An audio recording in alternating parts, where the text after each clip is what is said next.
অবনত রাখা কঠিন, কিন্তু অসম্ভব নয়। দৃষ্টি সংযত রাখার বহুবিধ উপকারিতা রয়েছে। এগুলো স্মরণে রাখলে খুব সহজেই দৃষ্টি সংযত রাখা সম্ভব হবে ইনশাআল্লাহ। ১. অন্তরে নূর সৃষ্টি হয়।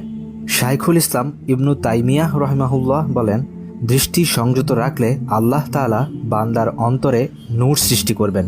তার নিষিদ্ধ বিষয় থেকে যে দৃষ্টি অবনত রাখে তিনি তার অন্তরকে আলোকিত করে দেন।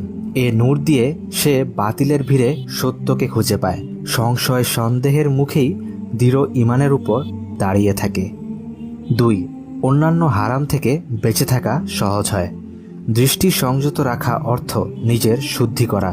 দৃষ্টি সংযত রাখতে যে যত বেশি সক্ষম তার জন্য অন্যান্য হারাম থেকে বেঁচে থাকা ততই সহজ হয়।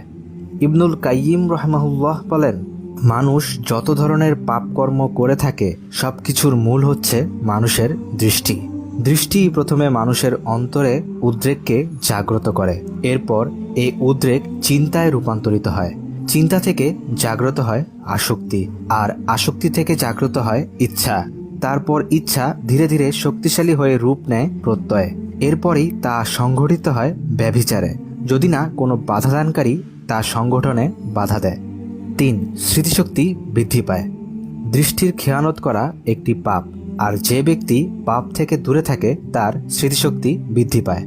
ইমাম আশ-শাফি রাহিমাহুল্লাহ বলেন, আমি আমার শাইখ ওয়াকিকে আমার খারাপ স্মৃতিশক্তির ব্যাপারে অনুযোগ করেছিলাম এবং তিনি শিখিয়েছিলেন আমি যেন পাপ কাজ থেকে নিজেকে দূরে রাখি। তিনি বলেন, আল্লাহর জ্ঞান হলো একটি নূর এবং আল্লাহর নূর কোনো পাপাচারীকে দান করা হয় না। ৪. রিজিক বৃদ্ধি হয়।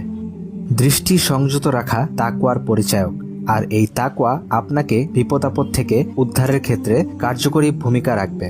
আল্লাহ বলেন, আর যে আল্লাহকে ভয় করবে আল্লাহ তার নিষ্কৃতির পথ করে দেবেন এবং তাকে তার ধারণাতীত উৎস হতে রিজিক দান করবেন। আল্লাহ তাআলা আমাদের সবাইকে দৃষ্টি সংযত রাখার তৌফিক দান করুন।